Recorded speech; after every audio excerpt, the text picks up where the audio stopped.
Guys আজকে আমরা তোমাদের দেখাবো দীঘা পার্ট 3 ভিডিও। আর কিভাবে দেখবো সেটা তোমরা এই ভিডিওতেই দেখতে। এই ভিডিওতে তোমরা দেখতে পাবে শঙ্করপুর, তাজপুর, মন্দারমণি কিভাবে গেলাম আমরা।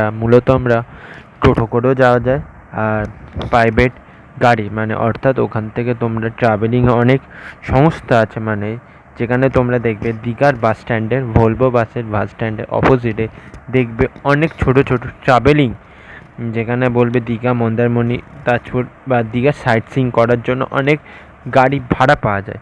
সেখান থেকেই তোমরা নিয়ে নিও। আর আমাদের গাড়ি পার ডে পড়েছে 3,000 টাকা করে, আমাদেরকে পার ডে পড়েছে। আর আমরা না একটু বার্গেনিং করেছি। এই বার্গেনিংটা না তোমাদেরকে করতে হবে।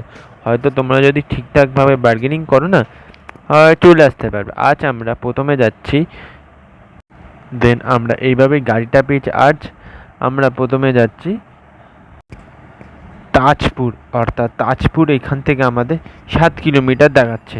চলো দেন যাই, তাজপুর যাই। আর সত্যিকারে বলতে গেলে আমরা তো পার্সোনাল গাড়ি বুকিং করেছিলাম, তো সত্যিকারে বলতে গেলে খুবই একটা ভালো ট্রিপ এনজয় করেছি। আর আমরা যেদিন থেকেছিলাম না 3 দিন, সত্যিকারে বলতে গেলে রোদ পাইনি, রোদ ফোদ কিছুই পাইনি। আর বৃষ্টি কন্টিনিউ পড়েছিল আর সমুদ্রে হাই অ্যালার্টও জারি করে দিয়েছিল।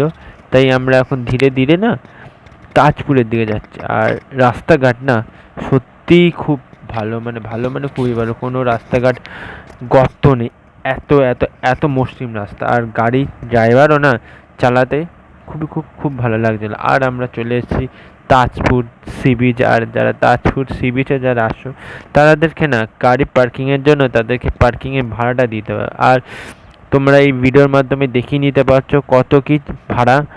আর মোটামুটি সব ঠিকঠাকই ভাড়া আছে, বেশি দামও নয়, সব ঠিকঠাকই আছে, খুব বেশি পার্কিং চার্জও নেয়নি। দেন যাই সি বিচে।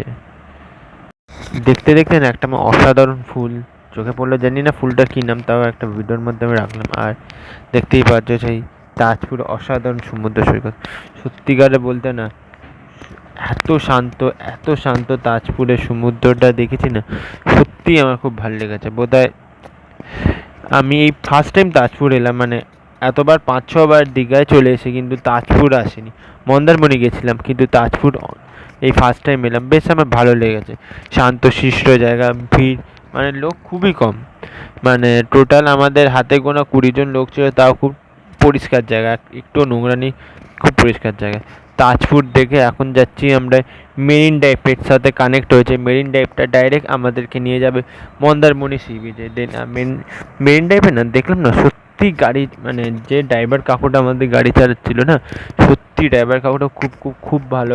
আর ড্রাইভার কাকু না খুব ভালো চালাচ্ছিল। আর খুব মজা লাগছে মেরিন ড্রাইভ দিয়ে দিয়ে গাড়ি চালাতে। আমার কাছে সত্যি বলতে যদি 4 চাকা বা 2 চাকা গাড়িটা থাকতো না, আমি আমার ফ্যামিলিকে নিয়ে নিয়ে যেতাম, আমার খুব ভালো লাগছিল। আর দেখতে দেখতে না মন্দারমণি ঢুকতে ঢুকতে না দেখছিলাম মাঠে, মানে মন্দারমণির দুপাশে না এই যে চিংড়ি মাছের ভেলি চাষ হচ্ছে, খুব সুন্দর লাগছিল। তারপরে একটা বিচের সাথে কানেক্ট করলো রাস্তাটা, সত্যি বলতে না অপূর্ব লাগছে রাস্তাটা, মানে খুব সুন্দর লাগছিল রাস্তাটাকে।